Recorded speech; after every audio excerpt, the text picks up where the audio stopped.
Following some developing news for you this noon out of Hamburg, more controversy surrounds the school board today. We learned yesterday that Hamburg police are investigating the superintendent, Dr. Richard Jetter. That investigation centers around damage to his car, which you see here. Jetter told police that someone vandalized the car in May while he was in a board meeting.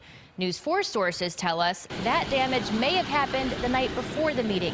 The Hamburg School Board held a special meeting this morning to vote on Jetter's future. As you can see, News 4's Brittany Smallwood is there following the story. Brittany, what's the latest on this? Teresa, the Hamburg School Board went into 2 executive sessions this morning. When they came out of the first one, they were yelling and talking over one another. In the end, Superintendent Dr. Richard Jetter was put on paid administrative leave. The special meeting held by the Hamburg School Board started off turbulent.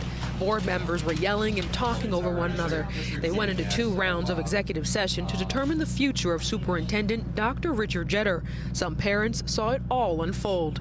It seems like the adults, the school board, they don't understand, they can't work together at all. I fear that the only way anything's going to be resolved is if they all wind up stepping down. All in favor, Sally? Aye. The board unanimously voted to put Dr. Jetter on paid administrative leave.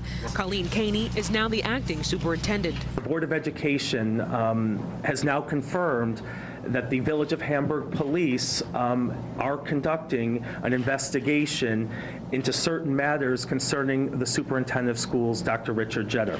News 4 has learned from several sources that the investigation has to do with alleged vandalism to Jetter's car. They say police now believe the damage may not be the work of vandals, but instead resulted from a crash with a telephone pole. I asked police whether Jetter admitted that he falsified the report. Police say they are not commenting on the matter. Meanwhile, neighbors are very upset. This has become a 3-ring circus on our school board, and they have a job to do. They owe it to our children, they owe it to us taxpayers, to us parents. An incident also took place during the executive session. Board member Catherine Forcucci says she was taking notes when the lawyer for the district told her she couldn't. He then grabbed her notes, she said. That's when a board member stepped out and called police. No arrests were made, and the lawyer for the district declined to talk about the matter. Reporting live in Hamburg, Brittany Smallwood, News 4 at noon.